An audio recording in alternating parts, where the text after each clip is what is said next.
welcome back. Today we are going through some questions/assumptions about me as a mom and OBGYN that you asked on Instagram. Like this video, give it that thumbs up. That really helps me out. I really appreciate it. It boosts my ego. Just push the little thumbs up right there. Just click that thumbs up. And if you're not subscribed and you want more of that excitingness, then subscribe too.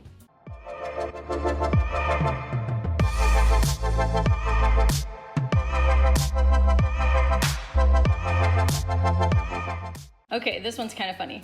Handbaits15 says, you're a super chill parent and not a lot gets to you.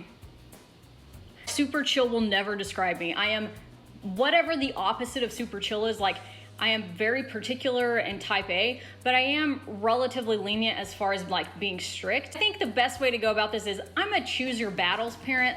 There are certain things that are non-negotiables and there are certain things that other parents probably harp on that I let go. There's 4 of them. We can't be like getting really mad all the time because someone left a sock on the floor. We would just spend our entire lives angry. I would say I'm a choose your battles parent, and that was something my mom told me a long time ago, like pick your battles. And then we used to go to a church that would say major on the majors and minor on the minors, meaning like if something's a big deal, make it a big deal. If something's not a big deal, just kind of let it go. And I like to take that route with parenting. Tay Runner, daycare is expensive AF. Accurate. Until the twins went to kindergarten this year, our daycare cost more than our mortgage. And then the twins went to kindergarten and it was the best pay raise I have ever gotten. And that's saying something because I went from being a resident to an attending a couple of years ago, and that's a pretty good pay jump. That actually probably was a bigger pay jump. But when the kids went to kindergarten, we really got to start nailing down getting our loans paid off. And we are so close to loan repayment, you guys. Oh my gosh, what should I do for a celebratory video? What should I do for a celebratory video when I pay off my med school loans? You guys give me some ideas. We need to throw a giant party. We can all go to the Bahamas together with you guys. JK, I can't do that, but I need something really great to do when I pay back my med school loans. So I know, I want to collab with someone great. Who do I want to? Colleen Ballinger, collab with me when I pay off my med school loans. We can do a video on postpartum depression or being moms or you being hilarious and me loving you. Y'all tweet this to Colleen Ballinger and tell her, all I want for my med school loan repayment is a collab video. We can raise an awareness for anything you want. Pregnancy, OBGYN, postpartum depression, birth, whatever you want. I want to collab with Colleen or Miranda Sings for my med school loan repayment celebration. Tweet her, guys. Tweet her this video. If I do a dance, will you tweet it? Tweet to Colleen. It's your gift to me. You don't owe me anything for paying off my loans, but I wouldn't be sad if you helped me. Okay, let's move on. So I worded this question as assumptions, like mom assumptions about me, and I don't know if maybe some people just didn't read it right or if this is actually an assumption about me, but it says large-breasted women are the best breastfeeders. I don't know. Medically, that's not true. I hope that was a generalization assumption, not about me. I mean, maybe, I don't know. I don't know which way I hope that was. Xenia K says, do you ever lose it with your kids or are you generally calm? Guys, we all lose it with our kids.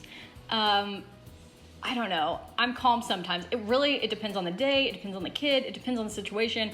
I would like to say I'm a patient parent, but there are definitely days where I am yelling and screaming and it's taken 35 tries to get somebody's tennis shoes on in the morning and then someone is still upstairs looking for their left sock and I am losing my mind. You never were a partier and always wanted to be a mom.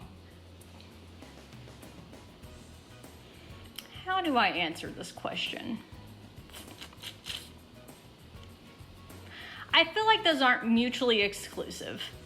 So yes, I always wanted to be a mom, but I did the college thing. This is just a question, not an assumption, but lawyer, PhD, MD moms who decide to be stay-at-home moms. So I feel like you guys who follow me on Instagram probably already know the answer to this, and the answer is everybody should do whatever makes them happy. So there is no reason that having a high-level professional degree means you can't be a stay-at-home mom if that's what you want to do. Like, you should be making decisions that make you happy and that move your life forward, and it doesn't matter what anybody else thinks about it.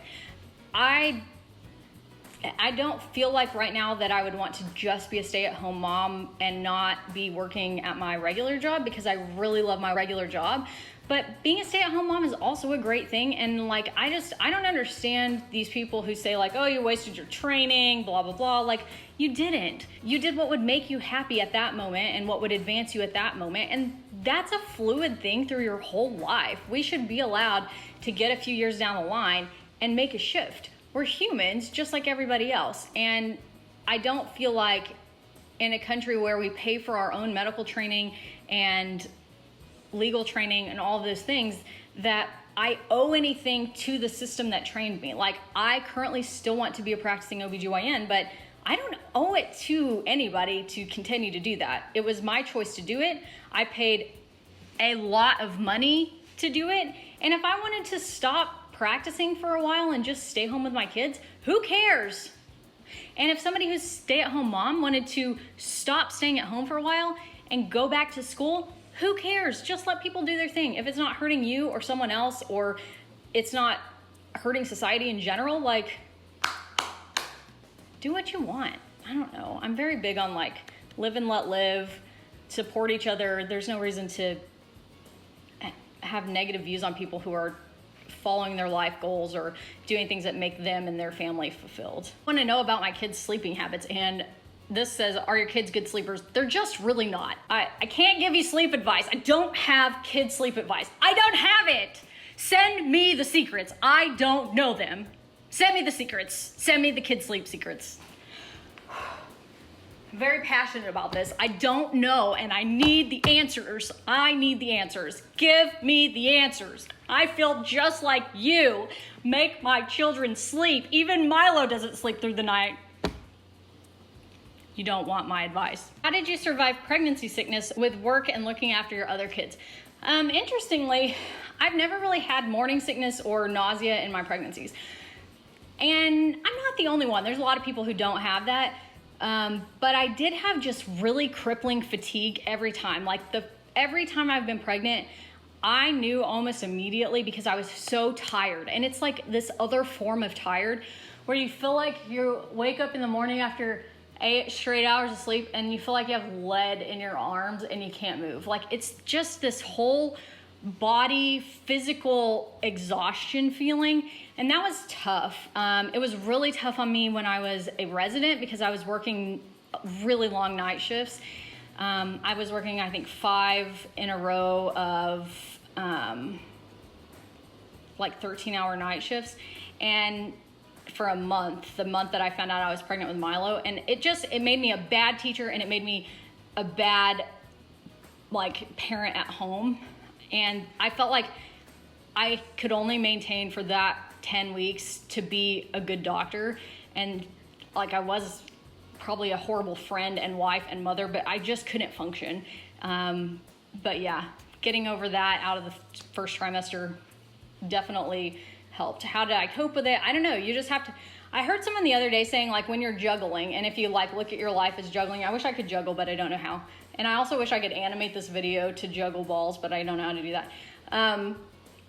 Pretend your life is juggling, and you're juggling all these balls, and a few of them are glass and the other ones are plastic. So if you come to a point in your life where there's a hill to climb or something going on and you need to drop a ball, you should drop the plastic ones, not the glass ones. And at the time, and also like always, I felt like I can't drop this glass ball that is taking good care of patients, because I have to take good care of people all the time. But taking, being like the super involved mom, doing all the things like Pinteresting the Valentine's things and going to the things and doing the stuff on a few hours that I have off while I'm still a resident, can be put on hold for a period of weeks. If I drop that ball, it's okay if that's considered plastic for a small period of time because someone is there to pick it up. My husband, my family, someone will step in and help out if I'm trying to grow another human and not like kill myself in the process. So I think those balls can change, like what's glass and what's plastic. Right now, obviously my family is rarely going to be the plastic ball in that analogy, but at the time and for a confined period of time, if I couldn't function at home and I needed to use that time to rest, I had to give myself the grace to do that. And I think that's really important. Like, it's really important to know that you can't